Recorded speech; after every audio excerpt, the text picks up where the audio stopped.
جو مل کر اوور آل ایک رویہ بناتے ہیں معاشرے میں، تو کیونکہ یہ خود بھی گمراہ ہوئے اور یہ دوسروں کو بھی گمراہ کرنے کا باعث بن رہے ہیں، تو اس وجہ سے یہ دگنے عذاب کے دگنا عذاب ان کے لیے مقرر کر دیا گیا۔ اولئک الذین خسروا انفسهم وضل عنهم ما كانوا یفترون، یہی لوگ ہیں جنہوں نے خسارے میں ڈالا اپنے نفسوں کو اور گم ہو گیا ان سے جو تھے وہ افطرا باندھتے۔ تو اللہ تعالیٰ نے انہی لوگوں کو قرار دیا وہ لوگ جو خسارے میں ہیں۔ لا جرم انہم فی الآخرۃ هم الاخسرون، کوئی شک نہیں کہ یقیناً وہ آخرت میں وہی خسارہ پانے والے ہیں۔ ان الذین آمنوا وعملوا الصالحات واخبتوا الی ربهم اولئک اصحاب الجنہ هم فیہا خالدون، بے شک وہ لوگ جو ایمان لائے اور انہوں نے نیک اعمال کیے اور انہوں نے عاجزی کی اپنے رب کی طرف، وہی لوگ جنت والے ہیں اور اس میں ہمیشہ رہنے والے ہیں۔ یہاں پر ایک بہت خوبصورت کوالٹی کا ذکر ہوا، مومن کی ایک بہت خوبصورت خصوصیت کا ذکر ہوا، اور وہ ہے اخبات۔ تو اخبات سے کیا مراد ہے؟ اخبات مومنوں کی ایک بڑی پیاری صفت ہے جس کو عاجزی اور انکساری کہا جاتا ہے۔ ایک بندہ جب اپنے رب کا عاجز غلام بن کر رہتا ہے تو اس کے اندر یہ اخبات کی کوالٹی آتی ہے۔ تو اللہ تعالیٰ نے اصحاب الجنہ کن کو قرار دیا گیا؟ وہ جو عمل صالح اختیار کریں گے اور اس کے ساتھ ساتھ عاجزی اور انکساری ان کی ایک خصوصیت ہوگی۔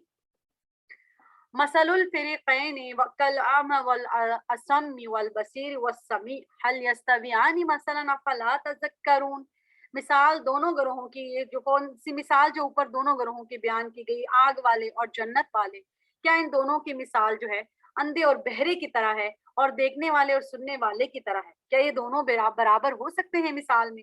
ایک کو اندھا قرار دیا گیا، ایک کو دیکھنے والا قرار دیا گیا، ایک کو بہرا قرار دیا گیا اور دوسرے کو سننے والا قرار دیا گیا، تو ظاہر ہے کہ وہ برابر نہیں ہو سکتے۔ تو کیا تم نصیحت حاصل نہیں کرتے؟ کیا ایسی چیزوں سے ہمیں فوراً پتہ نہیں چل جاتا کہ کون صحیح ہے اور کون غلط؟ اس کے بعد کے آنے والی آیات میں ہم دیکھیں گے کہ نوح علیہ السلام کی قوم کا ذکر آ گیا، وَلَقَدْ أَرْسَلْنَا نُوحًا إِلَىٰ قَوْمِهِ إِنِّي لَكُمْ نَذِيرٌ مُّبِينٌ، اور بے شک یقیناً بلا شبہ ہم نے بھیجا نوح علیہ السلام کو اس کی قوم کی طرف، اس نے کہا بے شک میں تمہارے لیے واضح ڈرانے والا ہوں۔ ہر نبی اپنی قوم کی طرف آئے اور یہی کہا کہ میں تمہارے لیے ڈرانے والا بنا کر بھیجا گیا ہوں۔ اللہ تعبدوا الا اللہ، اور ایک واضح پیغام دیا کہ میں کیا پیغام لے کر آیا ہوں کہ تم اللہ کے سوا کسی کی عبادت نہ کرو۔ انی اخاف علیکم عذاب یوم علیم، اسی طرح تمام انبیاء نے اپنی اپنی قوموں کو عذابوں سے ڈرایا، بے شک میں ڈرتا ہوں تم پر ایک دردناک دن کے عذاب سے۔ فقال الملأ الذين كفروا من قومه ما نراك الا بشرا مثلنا وما نراك اتبعك الا الذين هم اراذلنا بادي الرأي وما نرى لكم علينا من فضل بل نظنكم كاذبين، تو کہا ان سرداروں نے جنہوں نے کفر کیا اس کی قوم میں سے، نہیں ہم دیکھ رہے تجھے مگر ایک انسان اپنے جیسا، اور نہیں ہم دیکھ رہے تجھے کہ تیری پیروی کی ہو مگر ان لوگوں نے کہ وہ ہم میں سے رذیل کم ترین ہے ظاہری یعنی سرسری رائے سے، اور نہیں ہم دیکھتے تمہارے لیے اپنے آپ پر کوئی فضیلت مگر ہم گمان کرتے ہیں تمہیں جھوٹا۔ یہ وہ عمومی رویہ ہے جو ہر منکر کا اپنے نبی کے سامنے ہوتا تھا، اور اسی طرح کے حالات کا سامنا نبی پاک صلی اللہ علیہ وسلم کو تھا، اور اسی لیے نبی پاک صلی اللہ علیہ وسلم کو پچھلے انبیاء کی باتیں بتائی گئیں کہ دیکھو یہ صرف تمہارے ساتھ نہیں ہو رہا، ہر نبی کے ساتھ ایسا ہی ہوا، ہر نبی کو ایسے ہی اعتراضات کا سامنا کرنا پڑا اور ہر نبی نے اسی طرح کی چیزیں فیس کی۔ تو نوح علیہ السلام کی قوم کے سرداروں کے اعتراضات کیا تھے جو اس آیت سے ہمیں نظر آتے ہیں؟ وہ یہ کہ نوح علیہ السلام اگر نبی اگر یہ اللہ کی طرف سے ہمیں ہدایت دینے کے لیے بنا کر بھیجے گئے ہیں تو یہ بشر کیوں ہیں؟ یہ ہماری ہی طرح کے ایک عام انسان کیوں ہیں؟ اور ان پر ایمان لانے والے غریب لوگ ہیں، نادار اور مفلس لوگ ہیں۔ تو یہ وہ اعتراضات ہیں جو نبی پاک صلی اللہ علیہ وسلم نے بھی فیس کیے اور اس سے پہلے تمام انبیاء نے فیس کیے۔ اب ان کا جواب دینے کے لیے نوح علیہ السلام جو دلائل دے رہے ہیں، اگلی بہت سی آیات ہم دیکھیں گے کہ نوح علیہ السلام ان تمام اعتراضات کا جواب جو ہے وہ کس طرح سے دیتے ہیں۔ قال یا قوم ارائیتم ان کنت علی بینۃ من ربی وآتانی رحمۃ من عنده فامیت علیکم انلزموکموها وانتم لها کارہون۔ کہ نوح علیہ السلام نے کہا اے میری قوم کیا تم نے دیکھا ہے کہ اگر میں ہوں ایک واضح دلیل پر اپنے رب کی طرف سے اور اس نے دی ہو مجھے رحمت یعنی نبوت اپنے پاس سے پھر وہ چھپائی گئی ہو تم پر تو کیا ہم لازم کر سکتے ہیں اسے تم پر اس حال میں کہ تم اس کو ناپسند کرنے والے ہو. نوح علیہ السلام اپنی قوم کو قائل کر رہے ہیں کہ میں اللہ کی طرف سے دی ہوئی نبوت پر ہوں. اگر وہ نبوت میری طرف نازل کی جانے والی وہ نبوت تمہیں نظر نہیں آ رہی تو کیا یہ ممکن ہے کہ میں زبردستی ایک ایسی چیز ایک ہدایت کو تم پر تھوپ دوں جس کو تم فی الحال ناپسند کر رہے ہو. تو میں تم پر ہدایت کو مسلط تو نہیں کر سکتا. اگلی آیت میں نوح علیہ السلام کیا کہہ رہے ہیں کہ وَيَا قَوْمِ لَا أَسْأَلُكُمْ عَلَيْهِ مَالًا اے میری قوم میں نہیں مانگتا تم سے اس پر کوئی مال. ان اجریہ الا علی اللہ نہیں ہے میرا اجر مگر اللہ پر. وما انا بطارد الذین آمنوا اور نہیں ہوں میں ہرگز دور ہٹانے والا ان لوگوں کو جو ایمان لائے. انہم ملاقو ربہم بے شک وہ ملنے والے ہیں اپنے رب سے. وَلَكِنِّي أَرَاكُمْ قَوْمًا تَجْهَلُونَ اور لیکن میں دیکھتا ہوں تمہیں ایسی قوم کہ تم جہالت کرتے. تو نوح علیہ السلام اپنی قوم کے ان اعتراضات کو جہالت قرار دیتے ہوئے ان کا جواب کس طرح دیکھتے کہ میں تو تم سے ان تمام جو ہدایت میں تمہیں دے رہا ہوں جس راستے کی طرف تمہیں راغب کر رہا ہوں میں اس کے لیے کوئی اجر تو نہیں طلب کر رہا. میرا اجر تو میرے اللہ کی طرف ہے اور میں ان ایمان لانے والوں کو جو مفلس اور نادار ہی صحیح میں ان کو ہرگز دور نہیں ہٹاؤں گا. اور ان لوگوں کو جو ایمان لائے بے شک وہ ملنے والے ہیں اپنے رب سے. تو وہ ان ایمان والوں کی قدر کی جا رہی ہے. نبی پاک نوح علیہ السلام ان سے اپنے آپ کو ہرگز دور ہٹانے کے لیے راضی نہیں. وَيَا قَوْمِ مَا يَنْصُرُنِي مِنَ اللَّهِ إِن طَرَدتُّهُمْ أَفَلَا تَذَكَّرُونَ اور اے میری قوم کون میری مدد کرے گا اللہ کے عذاب سے اگر میں دور ہٹا دوں انہیں تو کیا تم نصیحت حاصل نہیں کرتے. اگر میں ان مومن کو چاہے یہ غریب ہی کیوں نہ ہو اگر انہیں دور کر دوں تو مجھے اللہ کے عذاب سے کون بچائے گا. وَلَا أَقُولُ لَكُمْ إِنْدِي خَزَائِنُ اللَّهِ وَلَا أَعْلَمُ الْغَيْبَ وَلَا أَقُولُ إِنِّي مَلَكٌ وَلَا أَقُولُ لِلَّذِينَ تَزْدَرِي أَعْيُنُكُمْ لَن يُؤْتِيَهُمُ اللَّهُ خَيْرًا اللہ اعلم بما فی انفسہم انی اذا لمن الظالمین. تو اور نہ میں یہ کہتا ہوں کہ میرے پاس اللہ کے خزانے ہیں نہ میں یہ کہتا ہوں کہ میں غیب جانتا ہوں نہ میں یہ کہتا ہوں کہ میں ایک فرشتہ ہوں نہ میں کہتا ہوں کہ ان لوگوں کے بارے میں جنہیں حقیر سمجھتی ہیں تمہاری نگاہیں کہ ہرگز نہیں دے گا اللہ انہیں کوئی بھلائی. میں تو ان سب باتوں میں سے کچھ بھی نہیں کہتا. میرا کوئی کلیم نہیں ہے. تو نوح علیہ السلام اپنی قوم کو کس طرح قائل کر رہے ہیں کہ میں نہ خزانوں کا مالک ہوں میں نے کبھی نہیں کہا نہ میں غیب جانتا ہوں نہ میں فرشتہ ہوں اور نہ میں غریب مومنوں کے ایمان کو کمتر سمجھتا ہوں. میں ان غریب مومنوں کے ایمان کو بیش قیمت دولت سمجھتا ہوں. انی ذل من الظالمین بے شک میں اس وقت یقیناً ظالموں میں سے ہو جاؤں گا اگر میں یہ سب کچھ کروں اور اللہ خوب جاننے والا ہے جو کچھ بھی سب کے دلوں میں ہے. قالو اب انہوں نے کیا کہا اس سب کو سننے کے بعد نوح علیہ السلام کی قوم کے نافرمان سردار کہتے ہیں قالو یا نوح قد جادلتنا فاکثرت جدالنا فاتنا بما تعدنا ان کنت من الصادقین. انہوں نے کہا اے نوح بلا شبہ تو نے جھگڑا کیا ہے ہم سے پھر تو نے بہت زیادہ جھگڑا کیا ہم سے پس لے آ ہم پر اس عذاب کو جس کا تو وعدہ کرتا ہے ہم سے اگر ہے تو سچوں میں. تو نوح علیہ السلام کی قوم کے منکرین نے مطالبہ کر دیا کہ جس عذاب سے تم ہمیں ڈراتے ہو اب تم وہ لے کیوں نہیں آتے تمہارا جھگڑا بہت بڑھ گیا اب تم اس عذاب کو لے آؤ. قالا کہا نوح علیہ السلام نے کیا کہا انما یاتیکم بہ اللہ اس نے کہا بے شک صرف اللہ ہی لائے گا تم پر اس عذاب کو اللہ ہی لائے گا انشاء اگر اس نے چاہا. وما انتم بمعجزین اور نہیں ہو تم اسے ہرگز عاجز کرنے والے. جب وہ عذاب آئے گا تو اور جب اللہ چاہے گا تو اس عذاب کو لے آئے گا پھر تم اس سے بھاگ نہیں سکو گے. ولا ينفعكم نصحي ان اردت ان انصح لكم ان كان الله يريد ان يغويكم هو ربكم والیہ ترجعون. اور نہیں نفع دے گی تمہیں میری نصیحت اگر میں چاہوں کہ میں نصیحت کروں تمہیں. اگر اللہ چاہتا تو وہ گمراہ کرے تمہیں وہی تمہارا رب ہے اسی کی طرف تم لوٹائے جاؤ گے. تو اب نوح علیہ السلام اپنی نصیحتیں ان کو کر کر کے جب تھک چکے تو پھر اس کے بعد وہ اللہ کے حوالے کرتے ہیں معاملات کے. اگر اللہ ہی نہ چاہے اگر تم خود نہیں چاہتے نصیحت حاصل کرنا تو پھر اللہ بھی نہیں چاہے گا تمہیں وہ اس نصیحت پر گامزن کرنا.